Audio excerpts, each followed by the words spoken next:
9장 9절에서 13절 말씀입니다. 마가복음 9장 9절에서 13절 말씀. 우리 다 찾았으면은 함께 봉독하겠습니다.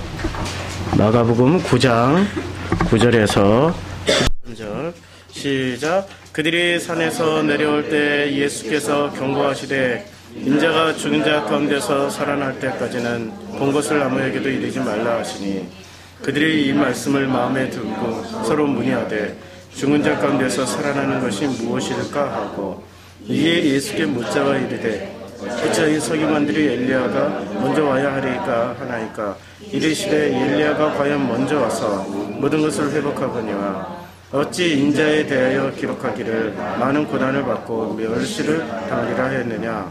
그러나 내가 너희에게 이르노니 엘리야가 왔을 때 기록된 바와 같이 사람들이 함부로 대우하였느니라 하시니라. 아멘. 오늘 우연하게도 부활절 부활절 본문을 가지고 설교를 하게 되었습니다. 이게 마가복음에서 이 부활절, 십자가 사건 이후에 부활절이 언급되어야 되는데 십자가 사건 전에 부활이 언급된 아주 참 귀중한 본문입니다. 그래서 이 마가복음에 제가 오늘은 서서 좀 하겠습니다. 앉아서 하려니까 많이 불편해서요. 그래서 이 부활절 본문을 이렇게 가지고 이제 이렇게 마가가 부활절 본문을 우리들에게 제공해 주는데 이게 왜 부활이냐? 왜 부활이냐? 그래서 오늘 제목을 부활의 현장에서 부활을 부인한 사람 이렇게 제목을 잡았습니다. 우리가 9장 1절부터 8절까지 어떤 장면이었습니까? 변화산이라는 특정한 공간에서 예수님의 모습이 변화된 것을 본 이 제자들이 그 예수님의 본질이신 그 모습은 보지 못하고 예수님이 보여주는 그 어떤 현상 형태들만 보고 그들은 여기가 좋사오니 초막새 찍고 삽시다라는 그런 고백을 하지 않았습니까?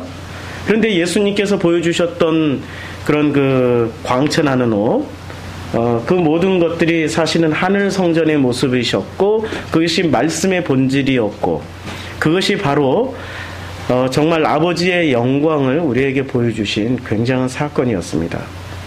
그런데도 불구하고 제자들은 그것을 깨닫지 못하고 그것이 바로 부활이지 않습니까? 부활 후에 우리들의 모습, 그것을 본 제자들이 분명히 보았습니다. 보고 났던 그 제자들이 이것이 서로 무엇일까? 라고 의논하고 있습니다. 10절에. 아니 죽은 자 가운데서 살아나는 것이 무엇일까? 자기네들 눈으로 봤어요. 지금 보았는데도 불구하고 부활의 현장에서 부활을 보았는데도 불구하고 그것을 알지 못하니까 어떻게 됩니까? 알지 못하니까 부인을 하게 되는 거죠. 그리고 누구한테서 그 해답을 찾으려고 하죠? 엘리야한테서 해답을 찾으려고 하고 있습니다. 그 엘리야한테서 해답을 찾으려고 할 때 주님이 뭐라고 말씀하시죠? 엘리야가 먼저 왔다. 모든 것을 회복했다. 그런데 어찌하여 인자에 대해 기록하기를 많은 고난을 받고 멸시를 당하리라 하였느냐라고 말을 해도 못 알아듣는 거예요. 13절에 그러나 내가 너에게 이르노니 엘리야가 왔으되 기록된 바와 같이 사람들이 함부로 대우하였느냐. 우리는 이 구절을 읽을 때 어떤 식으로 배웠습니까? 우리는 9장 9절부터 13절까지는 어떻게 배웠냐면 이렇게 배웠을 겁니다. 아, 엘리야는 세례 요한이야. 세례 요한이고 그 다음에 고난을 받고 멸시를 당하는 건 십자가 사건이야. 그리고 엘리야가 왔을 때 기록된 바와 같이 사람들이 함부로 대우하였느니라. 아, 이거는 아합 왕이 그렇게 했어. 우리는 이렇게 배우지 않았습니까? 그나마 정말 제대로 된 가르침을, 제대로 된 복음을 전한다라는 그런 교회의 목사님에게서 들은 정도가 이 정도 수준일 것입니다. 이게 좀 더 나가야죠. 맞아요. 아니 이렇게 해석해 주신 게 맞습니다. 근데 성경은 복음은 있잖아요. 복음은 참 놀랍게도 하나의 결론은 예수 그리스도죠. 그 결론을 향해서 우리가 가야 될 그 길에 눈덩어리처럼 처음에는 산 위에서 굴러내리는 눈덩어리처럼 요만한 게 굴러내리지만 나중에 내려올수록 눈이 붙어서 어떻게 됩니까? 점점 커지는 것처럼 수많은 해석들이 붙어서 그래 이분이 예수 그리스도야. 이분이 복음이시야. 이렇게 결론이 날 수도 있지 않습니까? 그 빈약한 조그만 눈덩어리가 처음부터 산 위에서 내려와서 마지막까지 그렇게 내려오리라고 기대하고 주장하고 그것을 지켜내려고 하는 게 소위 정통이라고 하는 분들의 주장입니다. 그렇지 않거든요. 복음은 프로그레스, 진보입니다. 예수님 당시에 예수님이 진보셨기 때문에 예수님이 가장 과격한 사람으로 보였을 것입니다. 그래서 성경은 거울인 것처럼 성경은 누가 묻든지 간에 내가 예쁘니? 하면은 네가 예뻐 이렇게 대답을 해줘요. 심지어는 80대 할머니가 성경 보고 권사님이 성경 보고 거울아 내가 예쁘니? 그러면 권사님이 참 세상에서 제일 예쁘세요 라고 대답을 해주는 게 성경이라는 걸 말씀드렸죠. 그래서 이만희가 물어보면 이만희식으로 대답을 해주고 문선명이 물으면 문선명식으로 대답을 해주는 게 성경입니다. 하나의 결론과 하나의 해석만 가지고 물어보면 하나의 결론과 하나의 해석만 나오는 게 성경이고 하나의 결론에 수많은 해석을 물어오면 수많은 해석을 제공해 주는 게 또 성경이기도 합니다. 그래서 성경은 엄청난 보물창고입니다. 하나의 결론이지만 하나의 결론을 하나만 가지고 끝까지 우리가 죽을 때까지 그것만 가지고 산다면 얼마나 심심하겠습니까? 그렇잖아요? 아니 성경이 너무 단순하잖아요. 뭐 예수는 그리스도다. 이거 하나 난 벌써 끝났어요. 애들도 다 알아요. 그런데 애들 시절에는 예수 그리스도 그거 하나만 가지면 되지만 청소년기의 그 갈등과 고민에서 그 예수 그리스도가 그 청소년기의 갈등과 고민에 대답을 해줘야 됩니다. 청년기에 그 정의감에 불타는 그 청년기에는 그 사람에게 예수 그리스도가 또 풍성한 성경적 해석으로 답을 줘야 됩니다. 장년이 됐고 결혼을 해서 자녀를 낳아 키우는 그 부모가 자녀들을 보면서 수많은 갈등과 아픔과 자녀들을 향한 그 사랑을 정말 그 자녀들을 향한 그 사랑의 그 마음을 가지고 하나님 아버지께 구했을 때 또 예수 그리스도의 그 풍성함으로 해석을 해서 그 자녀들을 품고 사랑하고 덮고 그리고 그 자녀들을 양육할 수 있는 돈벌이를 할 수 있는 그런 해석 툴을 제공해줘야 그게 성장하는 그리스도인 맞지요? 근데 교회는 놀랍게도 그런 것을 많이 제공해주지를 않습니다. 딱 하나 주고 요것만 믿어. 요거 외에 다른 거 안 믿으면 전부 이단이야. 이렇게 돼버린다라는 거죠. 아닙니다. 성경은 전 지구에 이제까지 존재했던 철학과 과학과 기술을 다 동원해서 성경과 치환을 해도 1:1 치환을 해도 성경은 아직도 풍성하게 남아있을 수밖에 없는 엄청난 보물창고입니다. 이것을 그저 금덩어리 하나만 캐고 말아요? 아니죠. 제가 세상살이 할 때 종로상가에서 주얼리를 했는데 금덩어리만 있는 게 아니더라고요. 금 있죠, 다이아몬드 있죠, 루비, 사파이어, 에메랄드, 뭐 이름 다 잃어버렸네. 예, 엄청나게 종류가 많습니다. 그거 다 캐내야죠. 그렇잖아요? 그리고 어느 게 나한테 잘 어울리는지도 이렇게 한번 꽂아보기도 해보고 머리핀도 만들어보고 반지도 끼워보기도 해야죠. 나는 금반지가 맞지만 내 안에는 에메랄드 그린 빛이 빛나는 그 호주에서 많이 나는 게 뭐죠? 갑자기 생각이 안 나네. 예, 그런 보석이 잘 어울릴 수도 있고 여러 가지 보석들이 사람마다 다 각자 다를 수도 있잖아요. 근데 한 가지만 너는 누런 금빛 나는 것만 해야 돼 라고 얘기하는 것이 이제까지 해석을 해왔던 천주교였고 또 기독교지 않습니까? 아니 제가 결론 뿌리를 흔들자는 얘기가 아니에요. 그 예수 그리스도를 풍성하게 해석을 할 수 있는 그런 다양한 해석이 공존해야 된다는 겁니다. 한 20년 전인가요? 누디 살만이라는 그 이슬람 출신의 작가가 그 마호멧을 이렇게 한번 비하하는 그런 소설을 한 권 냈어요. 마호멧이 실제 결혼을 많이 하지 않았습니까? 그리고 그가 했던 말 중에는 말 실수 엄청 많이 했습니다. 그 사람. 그 사람은 무슨 뭐 말만 꺼냈다면 자기가 천사를 받고 천사가 이렇게 말하대. 비판받을 요지가 이 우리가 신학 공부를 조금이라도 종교학 공부를 조금이라도 한 사람은 이 이슬람의 경전이 쓰여지는 과정을 보면 완전히 이건 무슨 한심 자체이거든요. 요걸 조금 공격을 했어요. 사우디에서 현상금 걸지 않았습니까? 그 살만을 살해한 사람이거나 체포해서 데려오는 사람은 그때 당시에 몇백만 달러를 주겠노라. 그래가지고 이 사람 영국 정보부가 숨겨가지고 다녔어요. 그럼 무슨 얘기냐면 다른 해석은 인정하지 않겠다라는 겁니다. 그게 이슬람의 본질이에요. 다른 해석은 인정하지 않겠다. 오직 하나의 해석만 존재해야 된다. 그게 이슬람의 본질이라니까요. 기독교가 그런 길을 가고 있다면 말려야죠. 못하게 해야죠. 그러다가 루터가 그렇게 말리다가 못하게 하다가 종교개혁이 일어난 거 아닙니까? 어쩌면 우리 한국교회 지금 종교개혁이 일어날 시점이기도 하죠. 온갖 문제들이 지금 중세 못지않게 빵빵 터지고 있습니다. 이것을 그전에는 은혜로, 그전에는 누가 결정적으로 그런 일이 터지면은 누가 다 뒤집어 쓰고 희생양이 됐냐면 목회자들이 자기가 잘못 안 했어도 그냥 이사갈 준비, 죽을 준비, 설교 준비, 이 세 가지 준비를 늘 하면서 70년대까지는 그런 일이 터지면 목회자가 이렇게 사임하는 걸로 끝났어요. 요새는 안 그러더라고요. 목회자들이 고소 고발하고, 물론 저도 그런 일을 당했고, 참 이런 일들이, 그런데 고소 고발을 하는 게 그 정도 차원에서 끝나면은 참 감사해요. 권력을 이용해서, 그것도 세상 권력을 이용해서 그 복수를 하더라고요. 그게 현실이지 않습니까? 요새는 목회자를 뽑는데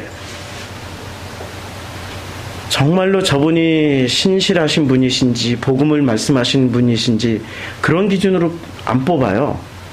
저분의 경영학 능력이 얼마나 탁월한지, 그리고 마스크는 얼마나 핸섬해가지고 얼마나 많은 분들이 저 훌륭한 마스크를 보고 따라올런지, 여러 가지 고려 대상 중에 그 중에 또 하나는 학위가 있는지. 그렇죠? 저는 절대 대형교회 못 갈 거예요. 왜냐하면 박사학위가 없어요. 석사학위까지밖에 없어요. 그런 걱정은 안 해도 될 것 같으네요. 모든 고려의 대상이 세속화되어도 너무나도 세속화된 거죠. 복음을 말하는 그런 목회자가 이제는 교회에 설 자리가 없어진 그 현실, 이게 지금 우리의 현실입니다. 이러한 얘기들을 주님이 변화산에서 다 보여주시고 나누셨거든요. 근데 그들이 산에서 내려올 때 예수께서 경고하셨어요. 왜 경고를 하셨을까? 이게 경고라고 나와 있는데 실제로는 경고가 아닙니다. 이 보면은 예수께서 산에서 내려오신다. 그래서 예수께서 경계하시되라고 디아스텔로마이라고 되어 있는데요. 이 디아스텔로마이가 그 경고가 아니고요. 실제 여러 가지 번역이 있습니다. 가장 첫 번째 뜻은 디아와 스텔로마이로 스텔로로 이렇게 구분이 되어 있는데, 어떤 뜻이 있냐면은 나누다, 구별짓다, 분리하다, 세분하다라는 뜻입니다. 그리고 정의하다, 명령하다, 이런 뜻이 있는데요. 이게 디아스텔로마이가 디아하고 텔로, 이게 마이는 이제 동사 어미이기 때문에 디아텔로로 이렇게 되어 있는데, 이것을 합성하면은 나누다, 이게 디아라는 게 이게 구분 짓는 말이잖아요. 구분 짓는 말이고요. 그 다음에 이 텔로라는 단어를 한번 사전을 찾아서 보면은 472에서 유래했다고 그러죠. 472번.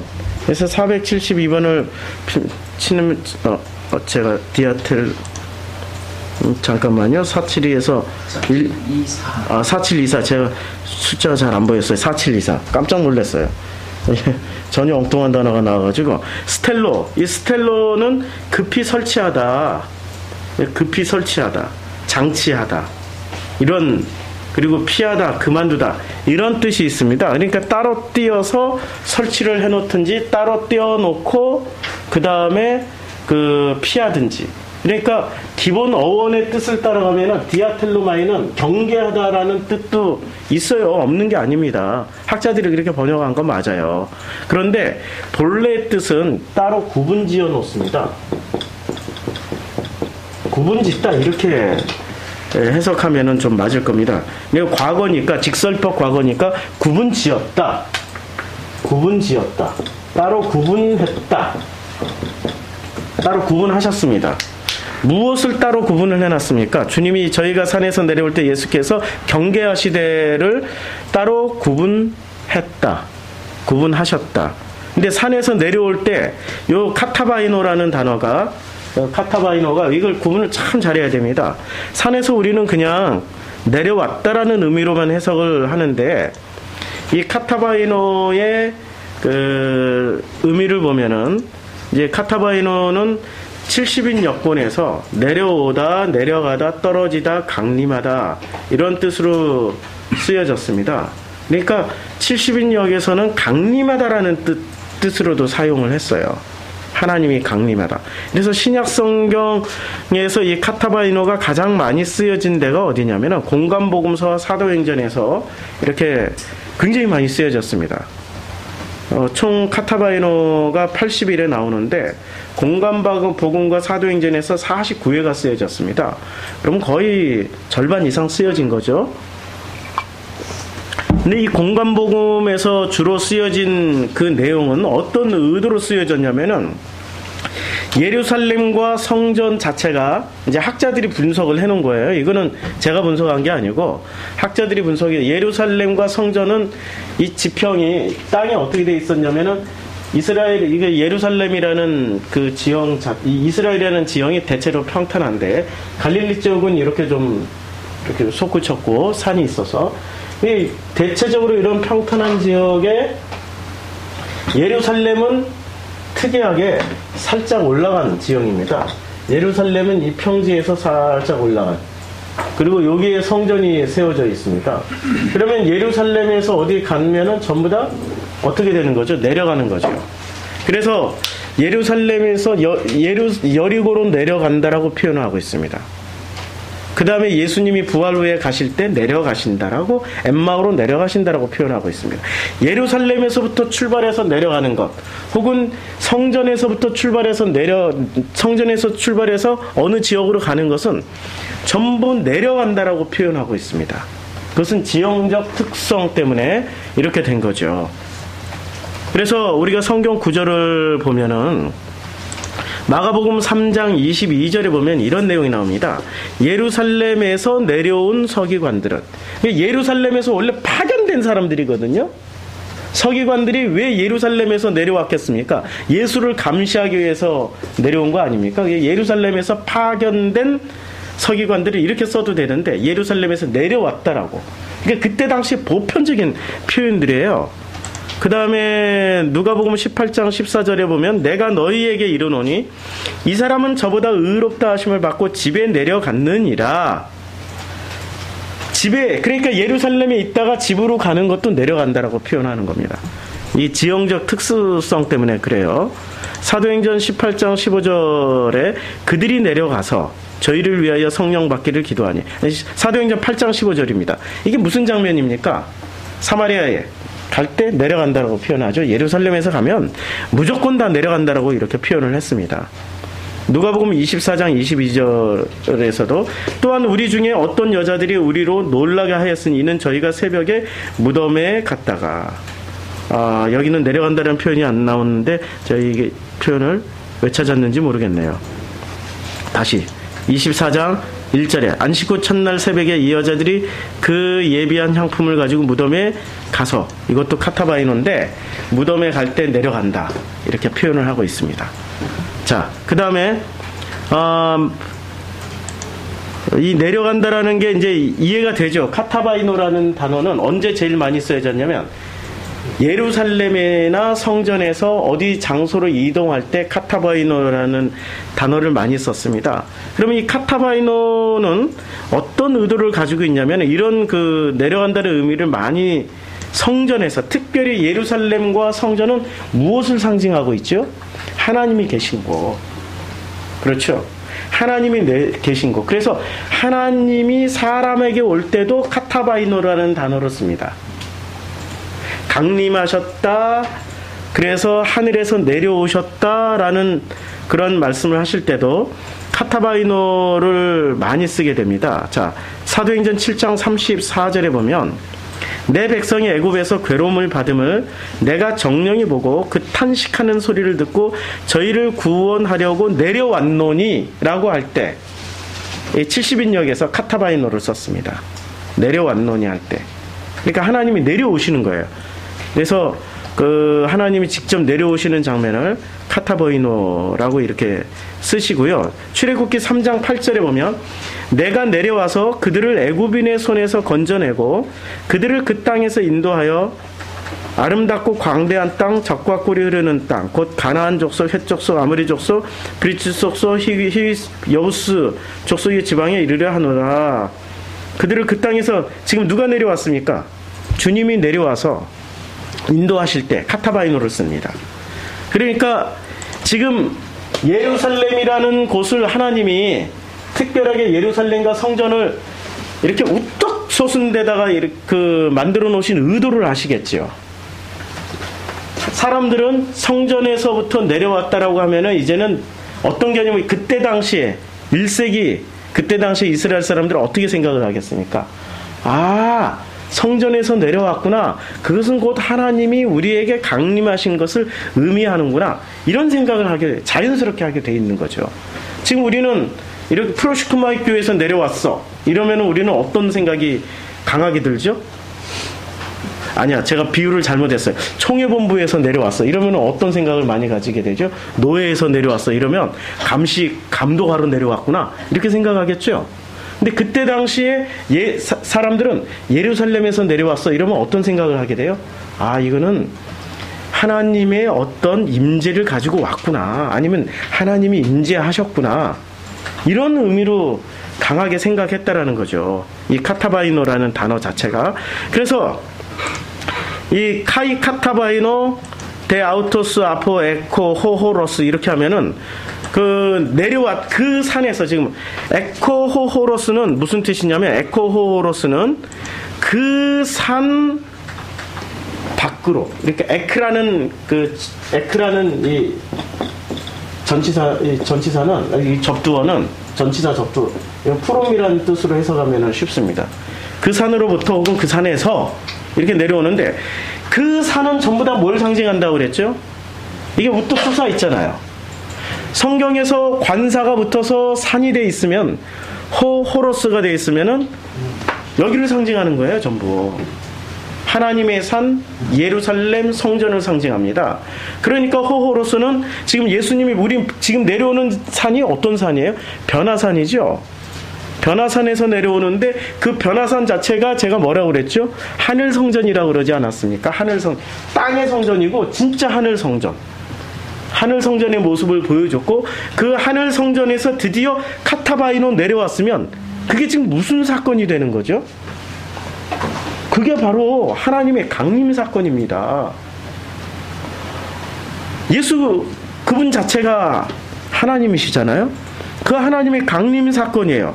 그러니까 그 하나님의 강림 사건에 함께 동참했던 세 사람이 있지 않습니까? 베드로, 야고보, 요한. 이 세 사람은 지금 어떤 상황이에요? 하나님의 강림을 직접 피부로 체험하고 경험하고 있는 귀중한 현장입니다. 근데 그들이 알았습니까? 그건 몰랐다니까? 왜냐하면 한 사람의 고정관념이 딱 박히면 있잖아요. 그거 참 그 사람의 사고방식, 생활 패턴이 바뀌기가 무지무지하게 어렵습니다. 우리 부모들이 가장 저지르는 잘못 중에 하나가 자식을 내 뜻대로 사랑해 주는 거예요. 우리 이제 부모님들이 많이 계시니까 잘 아실 거예요. 자식을 자식의 눈높이로 사랑해 주는 것이 최상의 방법인데 나는 개구리 올챙이적 시절을 다 잃어버렸어요.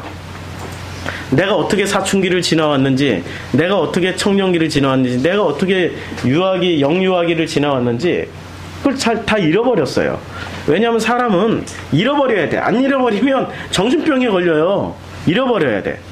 하나님이 잃어버리게 해주신 그 은혜를 알고, 그래, 잃어버리게 한 데는 그냥 내 뜻대로 키우는 게 아니라 아버지 뜻대로 키우면 되겠지 하고 맡겨버리라는 의도인데, 그런 의도 없이 자기 수준에서 지금 잘해주려고 하는 거예요.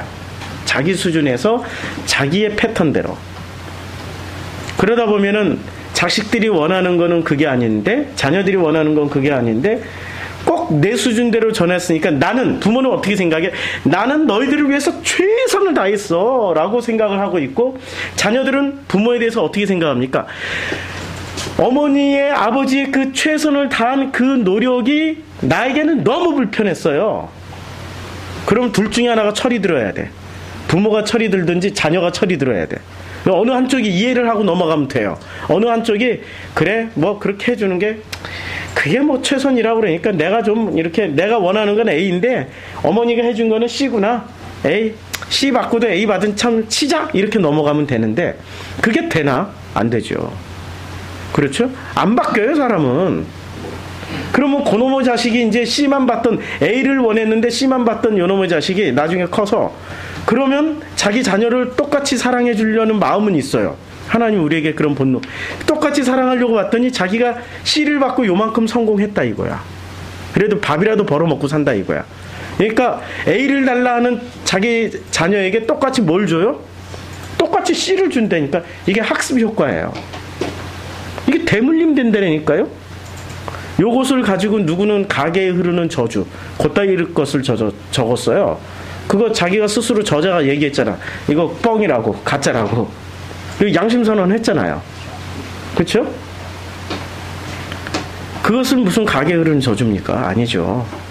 그냥 대물림되는 그 집안에 흘러내려오는 습관이, 내가 끊으면 그만이야. 아무것도 아니야. 그게 무슨 영적인 뿌리가 있는 것도 아니고 내가 그냥 끊어버리면 그만인 거거든요. 카타바이노, 그때도 카타바이노를 쓰는 거예요.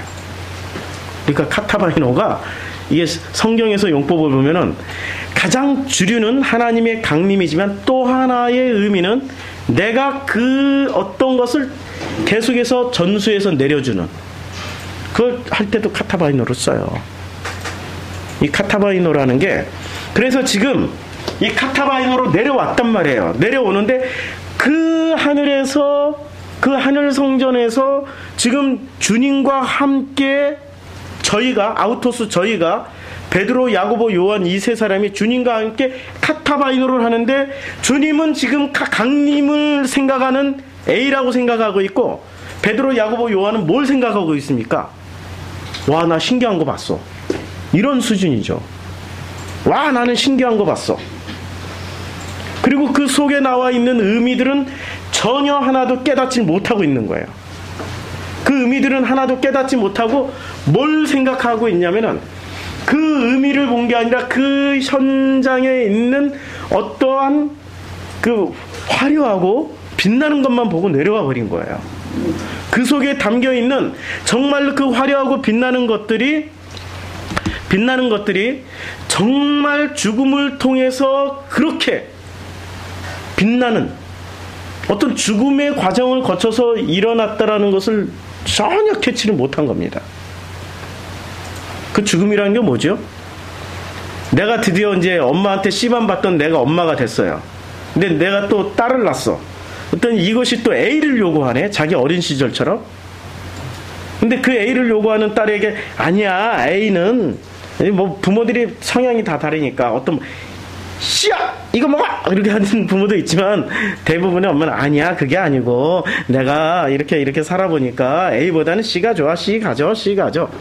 이렇게 하는 부모들이 참 대부분이잖아요. 그게 우리들이 가지고 있는 어떤 그 학습 효과잖아요. 그 산에서, 그 호로스 그 산에서 그런 것들이 다 깨지는 경험을 지금 충분히 했단 말이에요. 그럼 내려오는 순간, 지금 이게 동상이몽이에요. 예수님은 카타바이노를 그것을 강림으로 생각하고 내려오시고 제자들은 카타바이노를 그 정도 수준에서 내가 이걸 봤으니까 이것만 전하면 되겠구나. 본질은 전하지 않고 현상 형태만 전하려고 생각하고 있는 거죠. 실제 본질은 죽음을 통한 변화 과정인데 이건 말하지 않고 현상 형태만 전하는 거예요. 우리 기독교가 하나만 가르치면 왜 위험하냐면 십자가 죽음만 얘기하지 일상생활에서 내 삶에 전반적으로 죽어야 되는 나란 존재를 그렇게 큰 의미를 두지를 않고 가르친다라는 것이 문제가 되는 거죠. 십자가 죽음 한번 제가 그 복음을 이렇게 접했을 때가 순회복음 이름 잃어버렸다. 순회선교단의 순회복음 학교인가? 목회자 복음 학교에서 들었는데 신학대학에서 들은 게 아니었어요.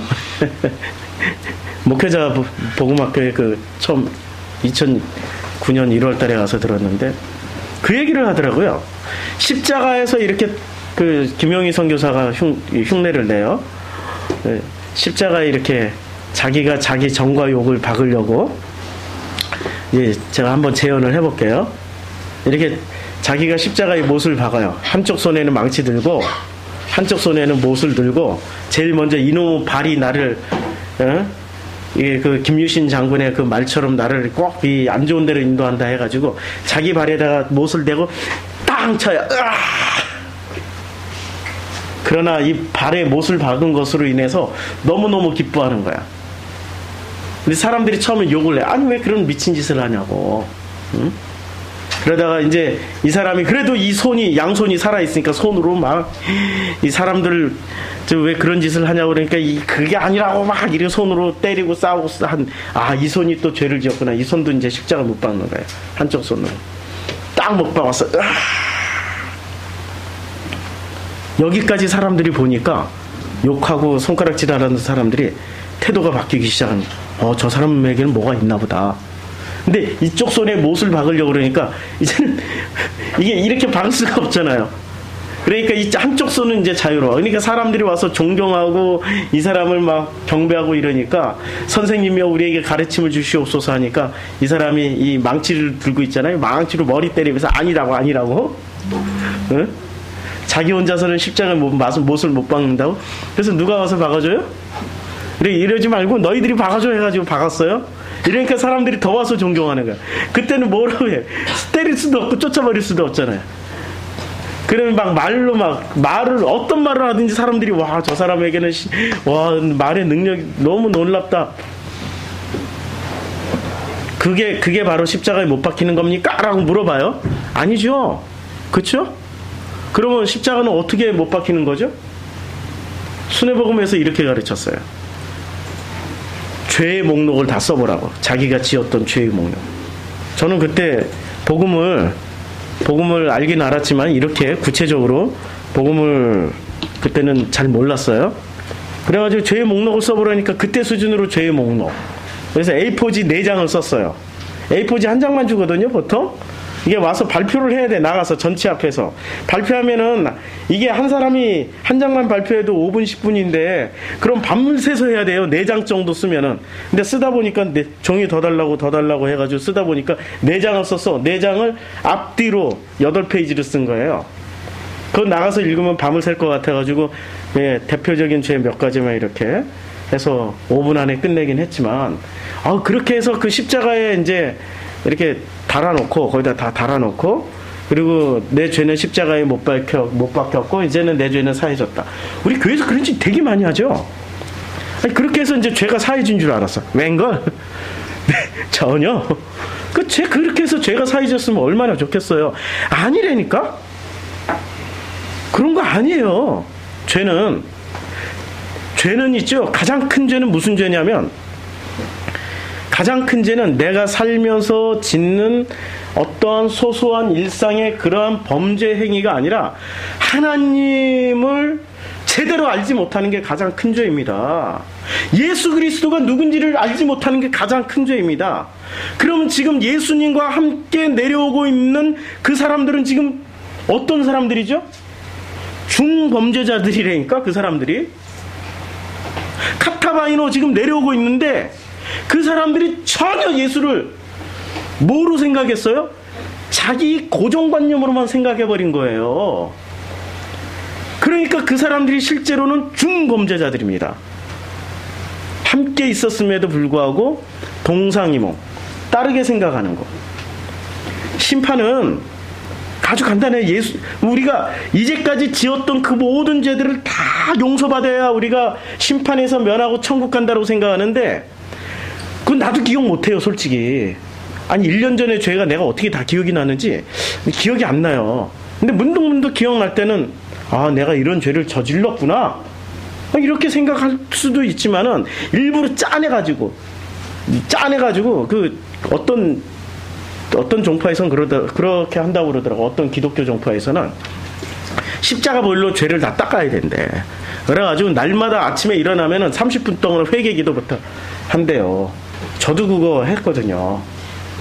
저도 어린 시절에 그걸 목록을 써줘요. 목사님이 이렇게 코팅해가지고 머리로 지은 죄, 눈으로 지은 죄, 코로 지은 죄, 입으로 지은 죄, 신체 기관에 비해 귀로 지은 죄, 손으로 지은 죄, 뭐 몸으로 지은 죄, 이 은밀한 신체 부분으로 지은 죄, 뭐 발로 지은 죄, 다 이렇게 써줘요. 그럼 아침에 그거 하고 나면 30분 1시간 된다니까. 머리로 지은 죄, 눈으로 지은 죄. 제가 그거 몇 년을 했는데요. 하고 나서 그거 딱 끝나면 30분이라는 시간, 1시간이라는 시간을 채운 그 만족감은 있는데, 그게 1시간이 채 못 가요. 딱 돌아서면 그게 도로 제 발목 잡아요. 하나님은 이게 죄라는 게 있죠. 이렇게 얘기하면 또 오해의 소지가 있어서, 우리가 생각하는 수준과 하나님이 생각하는 수준은 차원이 다른 거예요. 그 이사야 55장에 말씀하고 있잖아요. 차원이 다른 거예요. 똑같이 카타바이노 내려오고 있는데, 하나님 다른 예수 그리스도는 지금 임재라는 개념으로 내려오시는 거고, 강림이라는 개념으로 내려오시는 거고, 지금 제자들은 그것을 대물림, 내리물림으로 지금 생각하고 내려온다니까. 차원이 달라, 차원이. 회개라는 게 차원이 다른 거예요, 지금. 우리가 생각하는 회개는 회개가 아닐 가능성이 높고, 하나님이 생각하는 그 회개는 우리가 아직도 전혀 모를 가능성이 높다라는 거예요. 주님이 우리에게 회개하라고 말했을 때는 정말 죄 몇 개, 이거 불교가 더 열심히 하는 거 아세요? 불교가 그 죄를 진짜 회개 열심히 하는 거 아십니까? 철저하게 그 사람들 회개합니다. 이슬람 회개 안 하는 줄 아세요? 더 열심히 회개합니다. 그러면 회개하는 순서대로, 죄 없는 순서대로 가면은 제일 회개 많이 하는 이슬람은 얼마나 회개 많이 하는데요? 아세요? 이렇게 채찍에 그 예수님이 맞았던 채찍처럼 쇠갈고리 달아가지고 등 때리면서 다니는 거 많이 보셨잖아요. 이것도 하나 가지고는 아니야. 10몇 개씩 잡고 이렇게 때려. 무거우니까 이게 이렇게 때리면서 다니는 거 보셨어요? 많이 보셨죠? 그 사람들은 더 열심히 회개하는 사람들이에요. 자기 죄를. 회개 많이 하는 순서대로 가면은, 선착순 하면은 이슬람 1등, 불교 2등, 기독교 3등 될 가능성이 높아요. 우리는 개인적인 죄만 회개하라고 그러지, 조직적인 범죄, 국가적인 범죄, 우리는 정말 내가 어느 집단에 속해서 저지르는 집단 범죄, 내가 노동자 편이든 사용자 편이든 아니면은 독재자 편이든 거기에 반항하는, 반대하는 진보주의자 편이든, 자기가 어느 편에 들었다는 건 어느 편의 마음을 아프게 한 거 아니야. 이런 건 또 회개를 안 시킨다니까. 전두환이 앞에 나가가지고 조창기도에서 이렇게 했던 그거는 상대 쪽에서 회개하라고 그러면, 우리 정진경 목사가 대표적으로 그거 인도하셨어요. 우리 교단에 정진경 목사는 그런 사람들을 또 뚫으러 자꾸 다녀. 네가 그런 말 했냐? 너 태야 이러고. 우리 학창 시절에 그랬다니까. 서로 합리화를 시키는 거예요. 서로. 자기네들은 그런 건 죄가 아니라고 생각하는 거야.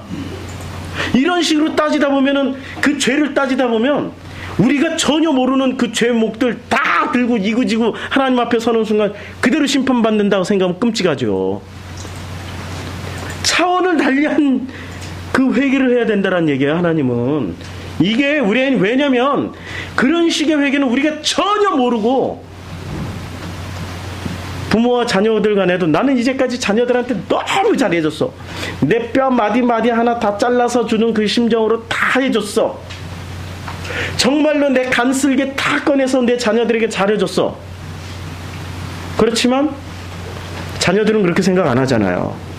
엄마 때문에 내가 이렇게 됐어. 결정적으로 뭔가 딱 부딪히면 엄마 때문에 이렇게 됐단 말이야. 아빠 때문에 이렇게 됐다고 막 눈물 콧물 쏟으면 내가 지금 뭔 짓을 했고 어떻게 했지? 그런 거 우리 수많이 경험하잖아요. 내가 잘했던 게 순간적으로 잘못으로 되돌아와 버리는 거. 그런 게 아니라니까. 지금 카타바이노가 지금 같은 공간에 다른 형태로 내려오고 있는 거예요. 지금 카타바이노가. 그 하늘 성전에서 진짜 회개라는 건 뭐냐 이거죠. 우리 그걸 알아야 된다는 거예요. 그래서 주님이 지금 뭐라고 말씀하시면 경계하시되 혹은 어미 금하시되 이렇게 말씀하시는 이제 디아텔로마이를 하세요. 구분을 지어버려요. 이제 구분 짓는다는 의미를 알겠죠. 나는 강림이고 너희는 대물림이야. 그러니까 달라 하고 구분 지어버리는 겁니다. 이게 경계하시는 장면이 아니라 구분을 지어버리는 거야. 나의 생각과 너희 생각은 달라. 이게 바로 디아텔로마입니다. 달라고 이렇게 구분을 딱 지어놓는 겁니다. 구분을 지어놓고 주님이 말씀하셔요. 그 아무에게도, 그러니까 인자가 죽은 자 가운데서 살아날 때까지 본 것을 아무에게도 이르지 말라 이렇게 말씀하셨는데, 이게 문법이 메데이스, 그 다음에 뒤에 보면 메가 나옵니다. 부정에 부정이 나와요. 메데이스는 메데이스라는 말 자체는 부정문이에요. 아무에게도 무엇 하지 말라. 그 다음에 메도 부정문이에요. do not 뭐 이러는 메데이스 메. 그러니까 아무에게도 말라가 그 메데이스고, 어디까지는이라고 번역한 것을 메까지는이라고 번역한 이게 메인데, 까지는이라고 어디까지 이렇게 번역할 수가 없는 단어예요. 이거는 메는 그냥 부정이라니까. 부정. 메는 그냥 부정이에요. 영어 성경에서도 번역을 안 해놨어. 호탄이 어디까지고, 그 앞에 호탄이, 그 뒤에 있는 호탄이 어디까지고, 메는 아예 영어 성경도 번역을 안 해놔버렸어요. 그러니까 어떻게 되겠어요? 부정문으로 번역했죠? 근데 이 부정문과 부정문 사이에 뭐가 들어가 있습니까? 에이돈이 들어가 있어요. 에이돈이 뭡니까? 교보제 보는 거 아니에요? 예수님이 변화산에서 교보제가 돼가지고 다 보여주셨어. 이게 에이돈이에요. 물론 사전에 클릭하면 호락으로 돼 있죠. 근데 에이돈이 맞습니다.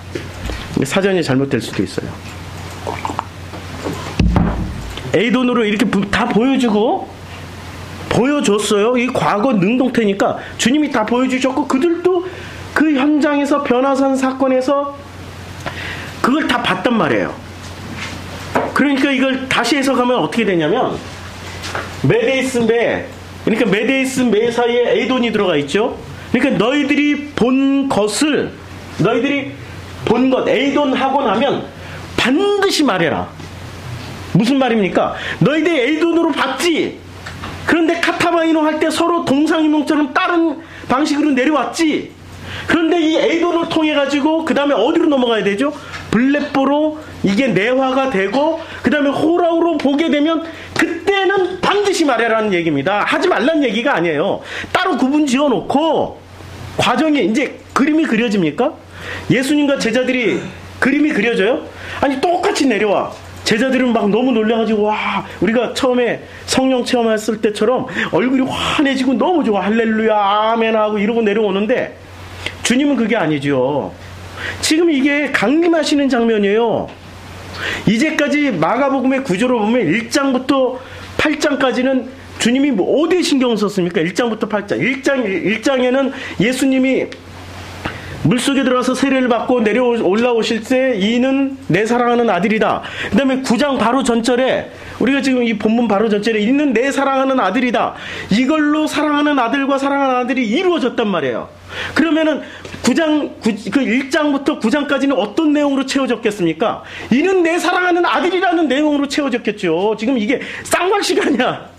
맞잖아요. 1장에 너는 내 사랑하는 아들이라고 하고 9장에 지금 내 사랑하는 아들이라고 나왔으면 1장부터 이 9장 요 구절 전까지는 전부 내 사랑하는 아들이라는 것을 증명하는 구절로 가득 채워졌잖아요. 그러니까 오병이어 있었지, 칠병이어 있었지, 무리를 걸어가셨지, 기적이란 기적은 요 안에 다 일어난다니까.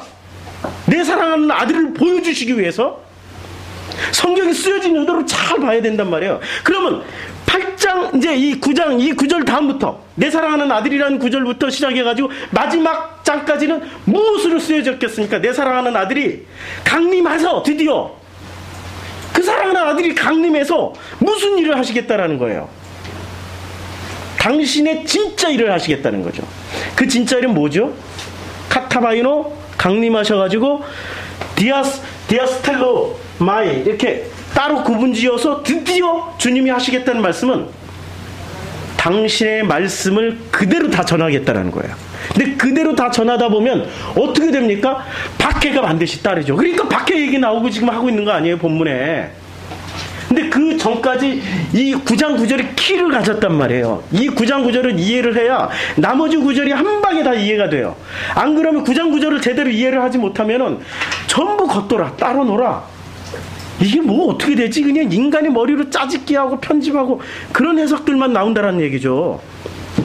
그래서 이 9장 9절에 그 메데이스 메 사이에 이제 에이돈이 들어갔어요. 그러니까 이것을 다시 번역하면은 에이돈하고만 나면 반드시 말해라. 근데 이 에이돈은 뭘 하냐면은 주님이 변화산에서 보여주신 게 뭘 보여주셨습니까? 인자가 죽은 자 가운데서 살아난 것을 보여준 거예요. 살아날 때까지가 아니라니까. 지금 이게 이미 보여주셨어요. 이미.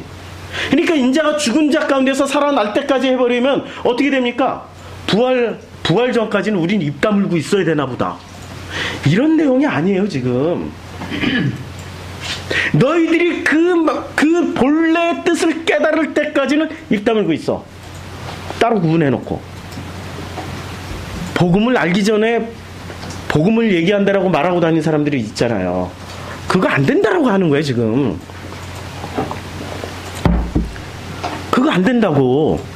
복음이 뭔지도 모르고 이게 복음이라고 막 강력하게 외치고 다녔어. 회개하라고 그러고 예수님처럼 흉내는 다 냈어. 누가? 예수님 했던 말 그대로 하셨던 분이 계셨어요. 누가 했죠? 세례 요한이 했고, 세례 요한은 예수님 먼저 했으니까 이제 봐주자고요. 근데 예수님 이후에 세례 요한처럼 똑같이 외친 사람들이 있었어요. 누구였죠? 대표적인 사람이 아볼로가 똑같이 외치고 다녔잖아요. 그런데 그 브리스길라와 아굴라를 만나가지고 어떻게 됐습니까? 그 사람이 예수의 도를 더 자세히 배워서 보게 듣고 예수는 그리스도구나라고 깨닫고 그 다음에 세례를 받았잖아요. 그렇죠? 그러면 브리스길라와 아굴라 만나기 전까지 아볼로가 했던 말은 어떤 얘기를 했어? 예수하고 똑같은 얘기 했다니까? 그런데 똑같은 얘기를 했지만 그게 지금 누구 수준으로 얘기를 한 겁니까? 이 변화산에서 내려오는 그 장면에 그대로 예수님은 카타바이노를 임재로 강림으로 이렇게 카타바이노를 하셨지만 이 사람들은 대물림으로 카타바이노를 한 거라니까 지금. 그 대표적인 사람이 아볼로였어요. 그 사람이 외쳤던 그 수많은 복음들은 그런 복음이었습니까? 아니라니까. 그러니까 구분 짓고 말하지 말라고. 이렇게 성서학자들은 번역을 했으면 그나마 좋은데 그렇게 안 하고 구분 지어놓고 주님이 어떻게 했냐면 구분 지어놓고 너희들이 에이돈하고 나면 반드시 말해라. 근데 그 에이돈이라는 거는 경험으로 알게 되는 거잖아요. 아니 보고 알게 되는 거죠. 무엇을 봤을 때 보여줬잖아. 죽은 자 가운데서 살아나는 거. 아니 죽은 자 가운데서 살아나는 것을 언제 보여줬어요? 모세가 살아나왔고 지금 바로 전 장면에서 엘리야가 살아나왔다니까. 모세하고 엘리야를 살려내는 사람들이 있었어요. 옛날에 엔게디 무당이라고 사무엘을 살려서 이렇게 불러냈잖아요. 엔게디 무당이. 그렇죠? 그거하고 차원이 같은가요? 완전히 다른 차원이죠. 왜냐하면 엔게디 무당이 불러냈던 그 사무엘의 그 영은 누가 듣고 싶은 얘기를 해준 거예요? 사울이 듣고 싶은 얘기를 해줬고, 지금 여기에 주님이 변화산에서 모습을 변화시켰을 때 함께 했던 모세와 엘리야는 누가 듣고 싶은 얘기를 해준 거예요? 잘 생각해 보시라고요. 사람들이 듣고 싶어 했던 얘기입니까? 아니면은 하나님이 전하고 싶었던 말씀을 하신 겁니까? 하나님이 전하고 싶은 말씀을 전하신 거죠. 차원이 다르다니까 지금. 이거는 엄청난 차원이 다른 거예요. 이게 카타바이노의 본래의 지금 쓰임새의 용법에 따라서, 그래서 주님이 디아텔로마의 구분을 지어버리고, 그리고 이제 너희들이 에이돈한 것을 깨달으면, 죽은 자 가운데서 살아난 것을 너희들이 에이돈, 교보제로 보았지? 그러면 그 의미를 깨닫게 되면 그때 가서 말해. 이런 얘기예요. 그렇죠? 그러니까 아볼로가 잘한 거예요? 잘못한 거예요? 예수 천당 불신지옥 외치고 다녔어요. 한번 물어봅시다. 아볼로가 잘한 거예요? 잘못한 거죠? 그리고 베드로, 야고보, 요한이 그 이후에 예수를 전하고 다녔죠. 성령 받기 전까지. 잘한 겁니까? 못한 겁니까? 못한 거예요. 그러니까 주님이 계속 혼내잖아요. 마가복음에서는. 베드로, 야고보, 요한이 이제 이 뒷장면부터는 혼나는 장면 무지하게 나옵니다. 어린아이들이 오는 걸 예수님하고 막 가니까 베드로가 어떻게 합니까? 오지마! 오지마! 이래버린 거예요. 어린아이들이 내게 오는 걸 막지 마라. 주님이 이렇게 혼내고, 이 뒷장면이 전부 다 지금 무슨 장면이냐면 제자들을 혼내는 장면으로 쭉 이어집니다. 신기하게. 이게 지금 마가복음에 아주 뛰어난, 어쩌면 이렇게 성경을 잘 쓸 수 있을까. 작가로서 생각해보면, 성경을 쓰는 IQ는 인간의 IQ가 최고 뛰어난 게 150, 200 정도 된다 그러죠. 한 2000은 돼야 쓸 것 같아요. 못해도. 이 아주 세심한 이 장면 하나까지 다 배치를 해놓은 거예요. 너는 내 사랑하는 아들이다. 너는 내 사랑하는 아들이다. 요 사이에 얘 사랑하는 아들이라는 증명서를 다 발급해줬고, 그 사랑하는 아들이 드디어 어떤 일을 하게 되는지를 9장 이후부터 쭉 펼쳐나가는데, 그 중에 하나가 제자들을 두드려 잡고 혼내는 일을 해요. 왜? 제자들도 제대로 에이돈을 못했거든. 그러니까 에이돈 하고 나면 반드시 그때 가서 말을 해 라는 얘기예요. 근데 깨닫기 전에 말하지 마, 이런 얘기거든요.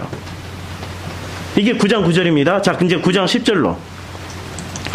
9장, 저희가 이 말씀을 마음에 두며 서로 문의하되 죽은 자 가운데서 살아나는 것이 무엇일까? 자, 이제 드디어 이 뒷구절은 너무 쉽게 이해가 되지요. 그렇죠. 이게 카타바이노가 서로 다른 거니까. 서로 다르니까 주님이 말씀하셔도 못 알아듣는 거야 지금. 저희가 이 말씀을 마음에 두며 서로 문의하되 죽은 자 가운데서 살아나는 것이 무엇일까? 죽은 자 가운데서 살아나는 것이 무엇일까? 아니, 자기네들이 죽은 자 가운데서 살아나는 것을 본 적이 있어요? 없죠. 그런데 죽은 자 가운데서 살아나는 것이 무엇일까라고 서로 묻는 과정 가운데 누가 등장하게 되죠? 이에 예수께 묻자가 가로되 어찌하여 서기관들이 엘리야가 먼저 와야 하리까 하나이까? 왜 엘리야를 언급했는지 아시는 분?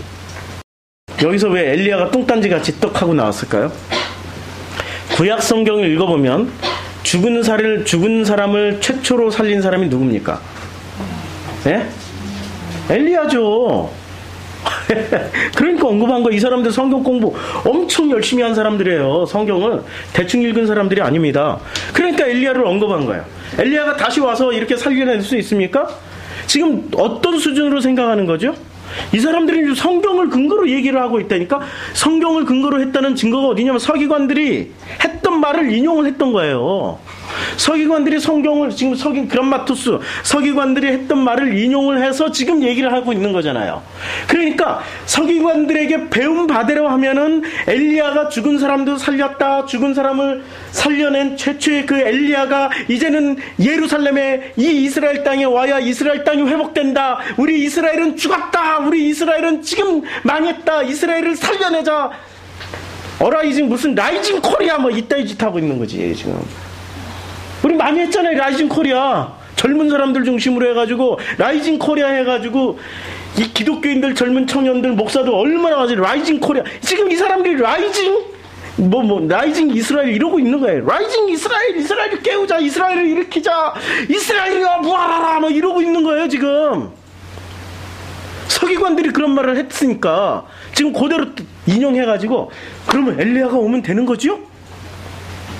자기네들이 엘리야를 봤거든, 산에서. 그러니까 엘리야가 당신이 엘리야를 불러내면 되는 거네요? 이 얘기란 말이에요. 지금 이 사람들이 봤던 엘리야를 예수님은 그걸 변화산에서 불러내는 능력을 봤다고 자기들은 생각했기 때문에 불러내세요! 이런 얘기지. 이걸 지금 완전 동상이몽이죠. 지금 이해가 되시죠? 이 장면이 하나님 마음에서 한번 생각해 보자고요. 지금 아니 주님의 마음에서, 주님은 이런 장면을 지금 경험하고 보고 있는 그 주님의 마음은 편하시겠습니까?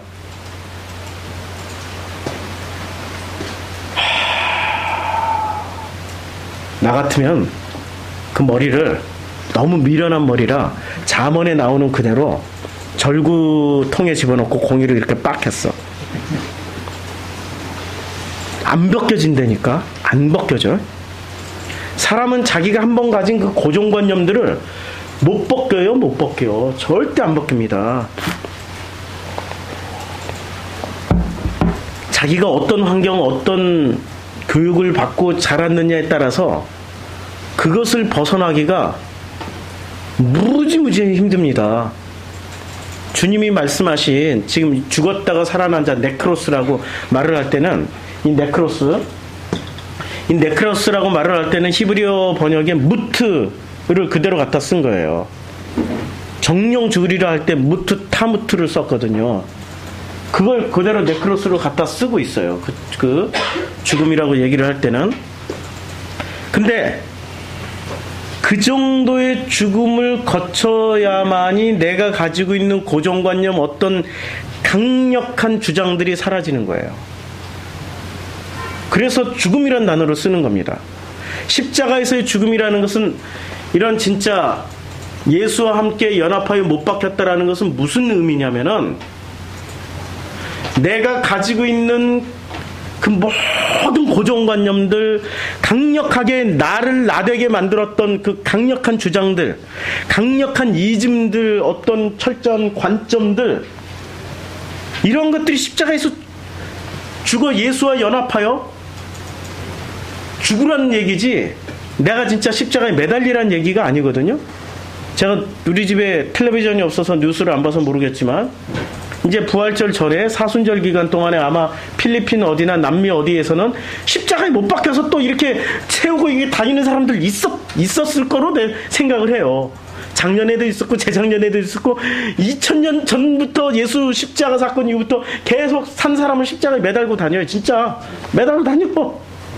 해마다 그렇게 있죠. 전 지구적으로 있어요.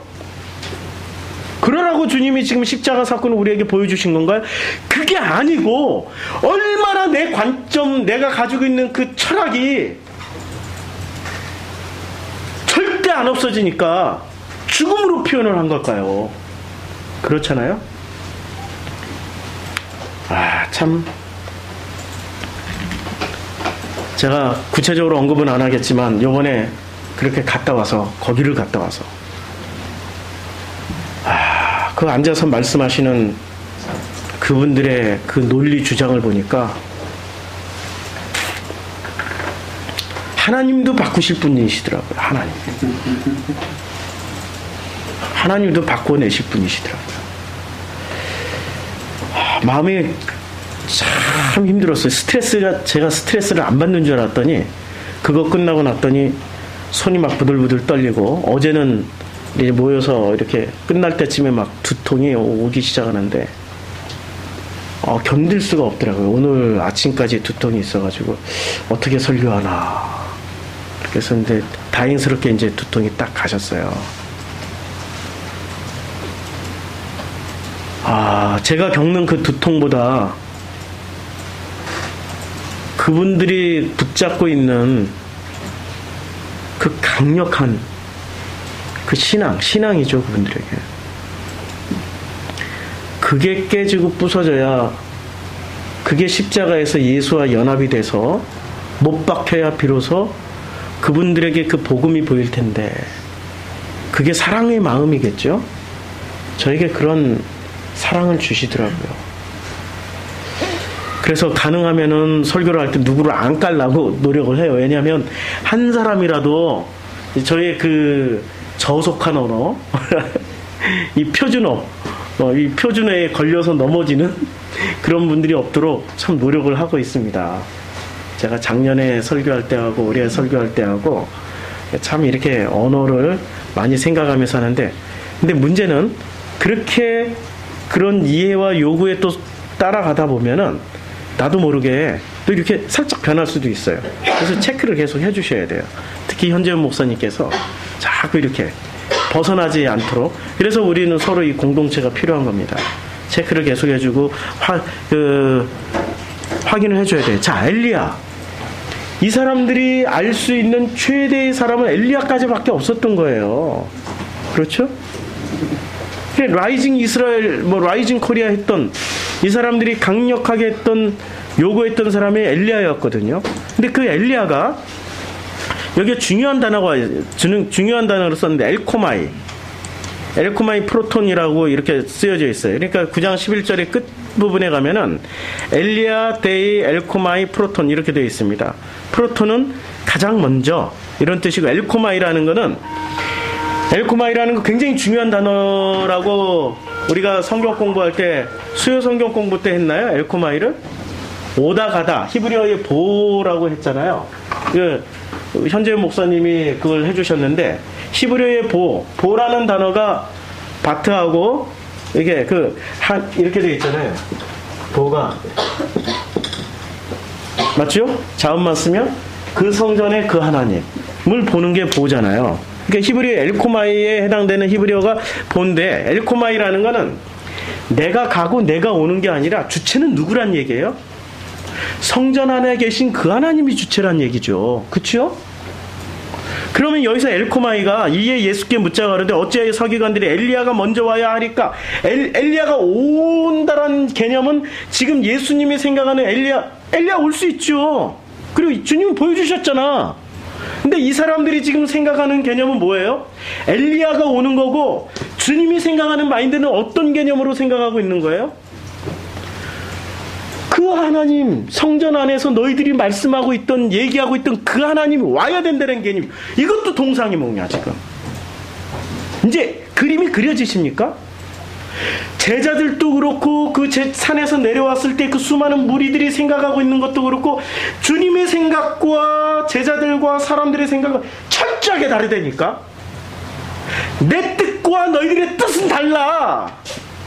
주님이 그렇게 말씀하셨죠. 이사야 55장 8절에 보면 굉장히 중요한 장면. 우리는 항상 이걸 생각을 해야 돼요. 이사야 55장 8절부터 보면은 주님이 이렇게 말씀하시죠. 이는 내 생각이 너희 생각과 다르며, 주님 말씀하시는 겁니다. 내 생각과 너희 생각이 달라. 그래서 이사야 1장을 시작할 때 어떻게 시작합니까? 너희들이 아무리 많이 바쳐봐, 재물 바치고 소 잡고 양 잡고, 나 그 재물 안 받는다니까. 왜냐하면 너희 손에 피가 가득해. 나는 그런 재물 받을 수가 없어. 더 이상 내 성전 뜰 밟지 마. 그렇게 말을 하신 그 결론이 지금 55장에 나오고 있어요. 왜냐하면 너희 생각대로 하지 말고 내 생각대로 하려니까. 다시 말씀드릴게요. 너희 신앙인들 너희 생각대로 하나님 섬기지 말고 아버지의 뜻에 따라서 하려니까. 이게 지금 엘코마이, 카타바이노 엘코마이 지금 본래 뜻이란 말이에요. 근데 사람들은 끝까지 어떻게 생각을 합니까? 자기 생각대로 한다니까. 그게 인간이라니까. 자기 생각대로 하나님은 이렇게 여기 서서 오라고 하는데 자기 생각대로 거꾸로 가고 있으면서 우리는 잘 가고 있다, 우리는 평안하다. 주님이 말씀하셨어요. 우리는 평안하다, 우리는 평안하다, 이러고 가고 있는 거예요. 이게 지금 현재 우리들의 모습이에요. 우리들의 모습.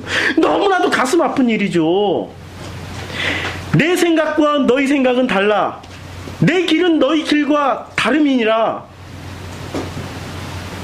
이는 하늘이 땅보다 높음 같이 내 길은 너희 길보다 높으며 내 생각은 너희 생각보다 높음이니라.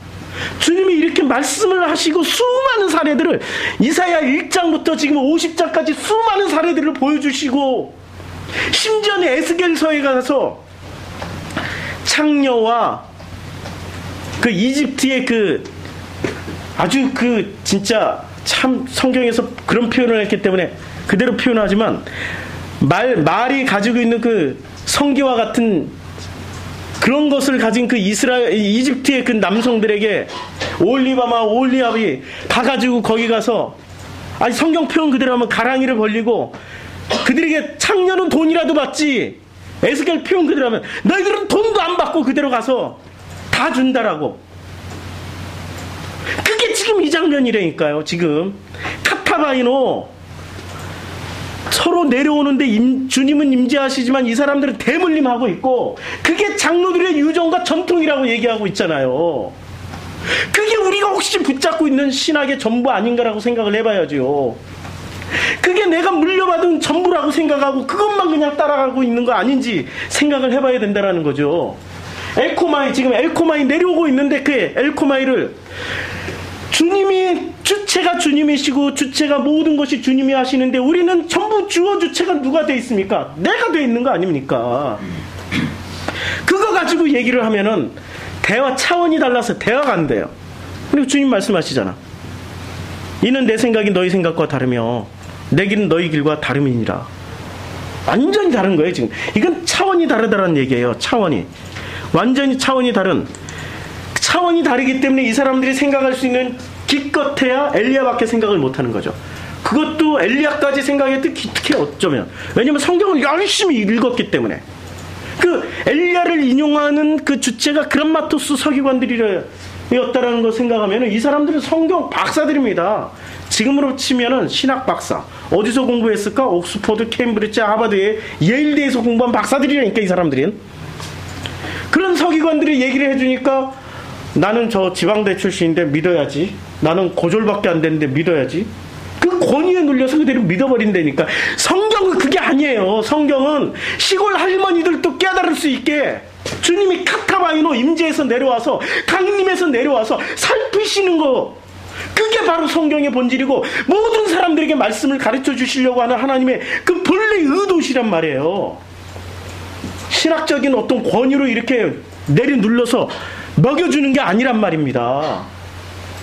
복음은 정말로 주님의 내 고정관념 빠져나가면은 주께서 그 누구에게라도 카타바이노 하시고 엘코마이 오셔서 그 아버지의 그 성전에서 말씀하셨던 그 말씀을 우리에게 다 주신다라는 거죠. 참 놀라운 겁니다. 12절. 가라사대 엘리야가 과연 먼저 와서 모든 것을 회복하거니와 어찌 인자에 대하여 기록하기를 많은 고난을 받고 멸시를 당하리라 하였느냐. 지금 이제 이해가 되시죠? 이 사람들은 라이징 이스라엘만 얘기하고 있다니까. 근데 주님은 무슨 얘기를 해요? 고난과 멸시가 뭐지요? 가치관 바뀌면 그 사람이 그 사회 속에서 살아갈 수 있습니까? 아니 우리는 날개 모르게 엄청난 세속적 가치관을 가지고 살고 있어요. 싸우면서 투쟁하면서 뒤에서 열 올리면서 계획하면서 다 하면서 먹고 살고 다 하고 있잖아요. 그 계획이 몽땅 다 빠져버려요. 그리고 전혀 거꾸로 가고 있어. 주님은 여기 계시고, 제가 좀 지울게요. 이거 여기까지 네크로스까지 했고 아니스템 여기까지 하면은, 자 지금 주님은 여기 계시단 말이에요. 근데 우리가 인간이 이렇게 있으면서, 사람이 있으면서 주님께로 가는 게 이게 회개란 말이에요. 거꾸로 가면은 뭐가 되죠? 불순종이자 이게 죄를 짓는 겁니다. 그렇죠? 근데 우리는 실제는 이렇게 가고 있었던 사람들이에요. 아무도 이렇게 가지를 않았어요. 누구 때문에 이렇게 가게 되죠? 주님의 카타바이노 임재와 그다음에 엘코마의 주님이 오심으로 말미암아서 그 주님으로 인해서 우리가 가게 되는 거죠. 그렇죠? 주님이 안 오시면 못 간다니까. 그 주님이 오심으로 인해서 가게 되는데, 내가 가던 방향이 이렇게 돌이켜지려면은 주님을 우리가 제대로 만나야 되는 거죠. 그게 십자가 사건이에요. 그게 십자가 사건인데, 오늘 그저 12절에 보면 가라사대 엘리야가 과연 먼저 와서 모든 것을 회복하거니와, 이게 누구 얘기입니까? 주님 얘기입니까? 서기관의 말을 인용한 사람들의 얘기입니까? 응? 서기관의 말을 들은 사람들이 인용해서 말을 하는 거죠. 모든 것을 회복하거니와 어찌 인자에 대하여 기록하기를. 지금 이 얘기하는 부분은 말하는 주체는 예수님이지만 누구 얘기를 인용해서 하는 거예요? 서기관의 말을 들었던 사람들의 말을 여기까지 인용했어요. 그리고 이때부터 주님 얘기를 하는 게 이에 대하여 기록하기를 많은 고난을 받고 멸시를 당하리라 하였느니라 이렇게 얘기한 거예요. 그러니까 이 사람들이 이렇게 가는 목적은 뭐죠? 라이징 이스라엘이에요. 그러면 라이징 이스라엘을 거꾸로 얘기하면 부흥 이스라엘이죠. 부흥 한국, 부흥 내 가문, 부흥 내 자신, 부흥 내 열정. 우리는 전부 교회에서 그것만 듣고 살았잖아요. 아, 필요하다니까. 부흥 좀 해야지. 그쵸? 부흥해야죠. 그러나 그게 본질은 아니란 얘기예요, 지금. 본질이 아닌 것을 본질로 붙잡고 있는 거야. 지금 라이징 코리아로 이렇게 가고 있는데, 주님은 어떻게 하라는 얘기예요? 거꾸로 십자가의 고난을 얘기하고 있잖아요. 그럼 우리는 고난 당하면은 십자가 주님께 이게 회개하고 잘 가는 거네? 라고 생각해서 일부러 고난 당하러 막 그냥 위험한 선교지 나갔던 선교사가 있었죠. 정성필 선교사. 아니 그 흑인 지역에 흑인 빈민 지역 슬럼가라 그러잖아요. 그거 한국 선교사 안 들어간다니까요. 백인 선교사도 안 들어가요. 가면 어떤 험악한 꼴을 당할지를 이미 아프리카 딱 발 내딛는 순간부터 경험을 하기 시작해요. 주변 사람들이, 주변의 백인들, 주변의 한국 사람들이 와가지고 그 사례들을 엄청 얘기를 해요. 그거 며칠 듣고 나면은 자기도 겁이 나가지고 거기 지나갈 때 그 동네를 지나갈 때는 차는 그냥 빨간불인데도 빨간불 무시하고 막 달려버려요. 왜냐면 그런 얘기를 엄청 많이, 빨간불에 이렇게 한국처럼 생각하고 빨간불에 섰는데 이 주변에서 흑인들이 튀어나와서 총들이 대고 칼들이 대고 몽땅 다 털어갔더라. 차까지 뺏어갔더라. 옷도 다 벗겨가지고 빨가벗은 채로 이렇게 뛰어왔더라. 이런 얘기들을 수없이 듣게 된다니까. 도착하자마자. 그런데 정성필 선교사는 내 목숨을 하나님이 관리하지 뭐 니들이 관리해 이러고 들어갔어요. 무식했거든 그때는. 복음을 잘 알기는 알았지만 복음을 이렇게 구체적으로 잘 몰랐으니까 내 신념이 너무 강해가지고 무식하게 들어갔거든. 그랬더니 무식 앞에 더 용감한 사람은 없더라고요. 아이 그 개척하고 그 빈민촌에 들어가서 사역하고 실제로 깽이 와서 죽인다 그러고 그렇게 했는데 내 목숨은 하나님을 관리하지 네가 관리하냐? 내가 한번 관리해봐 이러고 막 들어가서 사역하니까 나중에 포기하더라고요. 진짜 무식했죠. 그런 멸시와 고난이 아니라는 거예요. 저는 그때 정말 신앙생활 잘하는 줄 알았어요. 한국에 와가지고 이게 어디 집회 가면 그거 간증 엄청나게 했어요. 막 이게 할렐루야 이렇게 살아야 됩니다. 이게 좁은 길입니다. 이러고 간증 엄청나게 했어요. 그거 아니에요. 그거 아니에요. 이렇게 살던 사람이 이렇게 살면 어떻게 돼요? 라이징 코리아 하던 분들이 이렇게 거꾸로 가면은 그 다음부터 무슨 얘기하는 줄 알아요? 너 왜 그렇게 살지? 제가 그래서 금요일날 갔다 왔잖아요. 아니 이렇게 사니까 진짜 핍박이 들어오고 박해가 들어오더라는 거죠. 너무 놀랍게 내가 만들어낸 핍박과 박해가 아니라니까 자연스럽게 그렇게 들어와요. 어떤 사람들에게는 생명으로까지 내가 이렇게 사는 게 참 좋나? 아 죽어버리고 싶다 이런 생각도 들어온다니까. 근데 그 단계를 또 거쳐야 돼. 그만큼 직접 그 복음이 와서 부닥친 거야. 그 단계를 거치고 나니까 뭐가 보이냐면 아 죽어야 될 거는 십자가의 예수가 아니라 나였구나. 근데 나라는 어떤 내 목숨을 지탱해 주는 것이 내 육체적인 능력입니까? 아니면 내 정신적인 어떤 신념입니까? 신념이 빠져나간 인간은 살아있으나 그건 산 존재가 아니에요. 이게 정신지체 장애자들이 있는 그런 데 가서 제가 봉사를 신학생 때 좀 몇 번 해봤는데 그때 가졌던 생각, 이 세상에서 제일 행복하신 분들이다. 이 세상에서 제일 특히 이게 정신지체가 심하면 심할수록 이 세상에서 제일 행복한 분들은 그분들이다. 항상 웃어. 항상 나이가 40, 50, 60 됐어도 얼굴은 항상 애기야.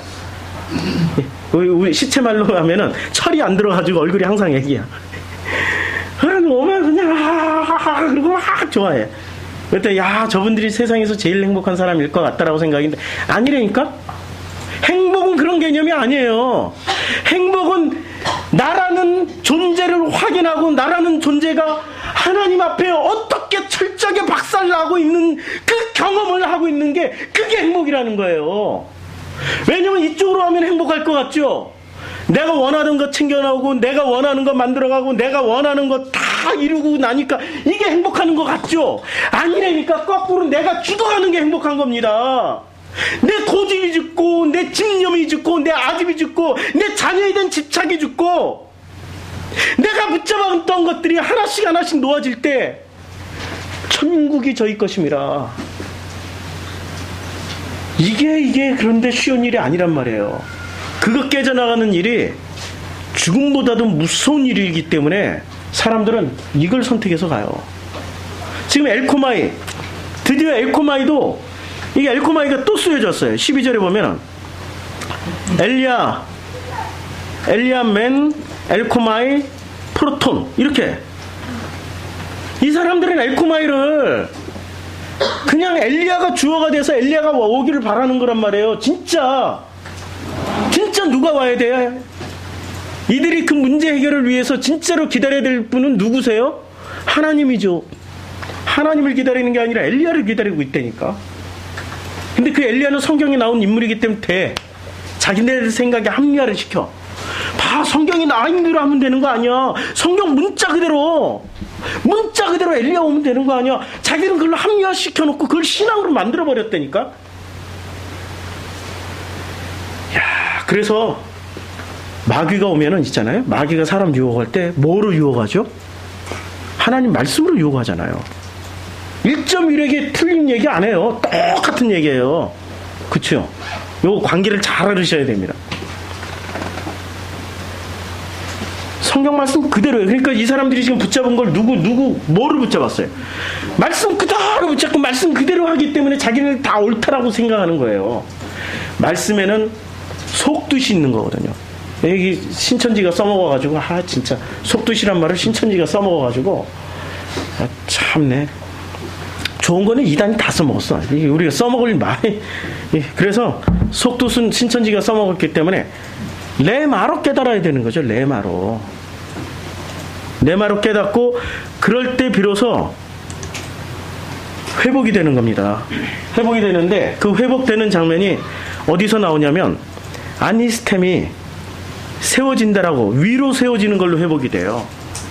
어떻게 회복이 되는 위로 아니스테미가 이게 합성어입니다. 이거 아나하고 시스템이 합성어인데 아나는 위로 시스템이 세워진다. 세운다. 위로 세우는 겁니다. 우리 사람들은 전부 뭐로 세우죠? 이렇게 가는 거는 다 아래로 세운다 그러는 거죠. 이게 방향이 이렇게 아래로 가고 이렇게 가는 게 위로 세워지는 거죠. 그쵸? 이게 평면 돌아서 그렇지 입체도로 보면 이렇게 세워지는 거죠. 주님을 향해서 가는 건 위로 세워지는 거고 내 뜻대로 가는 것은 아래로 세워지는 거죠. 근데 세워진다라고 할 때 안히스템이라고 지금 주님이 쓰고 있어요. 위로 세우는 겁니다. 이것을 주님이 인정해주는 유일한 위로 세우는 길입니다. 우리는 지금 어디로 가고 있습니까? 아래로 가고 있습니까? 위로 가고 있습니까? 주님이 이 안히스템에 동참하십시오. 어떻게 해야 되죠? 할 수 없어요. 구하세요. 내가 기도 없습니다 그랬더니 진짜 기도 안 하는 교회인 줄 알고 그거 아주 무지하게 따지셨어. 나중에 헌금 가지고 10분을 넘게 그냥 실제 교리 논쟁은 30분밖에 안 했고 나머지 30분은 나를 고소한 그 사람을 변론해 주느라고 교단을 위해서 어쩌고 저쩌고 그래도 그렇게 보호를 해줘야 되는지 아니면 어쩌고 저쩌고 30분 만에 혐의가 없으면 알고 제 성격이 옛날에는 어떤 성격인지 모르시죠? 제가 민주화 운동 했던 사람이거든요. 그것도 지하 운동에서 했어요. 조직 운동했고 학교에 이미 소문날 대로 다 나가지고 내 뒷조사하면은 나쁜 놈으로 소문나 있어요. 그래서 결혼할 때 애먹었죠. 최영희 전도사가. 그 집안에서 뒷조사했더니 나쁜 놈이었어. 이제 무서운 사람이었는데 그거 알지요. 그 사람들 뒷조사 다 했으니까. 그때 30분 동안은 그분을 보호하는 얘기를 저를 설득하느라고 딜을 했어요. 딜을. 근데 그 30분 교리 논쟁 중에 10분을 헌금 가지고 얘기했다니까. 20분 만에 삼위일체 예수 그리스도 또 똑같네? 20분도 안 걸려서 똑같네? 이러고 나오고 10분 동안 헌금 가지고. 그게 무슨 얘기냐? 안니스템이 세우는 것을 뭐로 세우냐 이거죠 지금. 우린 지금 뭐로 세우고 있는 거죠? 너무 놀랍게도 이 현실을 보니까 마음이 아파요 지금. 안니스템이 그 주님으로 세워야 되는데 눈에 보이는 걸로 세우려고 한다니까. 엘리야로 세우려고 하고 있고, 라이징 코리아, 부흥하는 교회 이런 걸로 세우려고 하고 있단 말이에요. 그게 아니란 말이에요. 그게 복음으로 세워야죠. 말씀으로 세워야죠. 그게 지금 우리에게 맡겨진 그 일이란 말이에요. 메데이스 에이돈 매, 너희들이 이제 에이돈으로 보고 깨달았으면 반드시 가서 말을 해, 반드시 가서 전해야 된다라고 말씀하신 그 말씀의 의미를 이제 알아들어야 되는 거죠. 근데 아직도 한국교회는 메데이스 에이돈 매를 아직도 에이돈은 못하고 있으니까 그걸 이렇게 해석하는 거예요. 아무에게도 말하지 마, 이렇게 해석해버리는 거예요.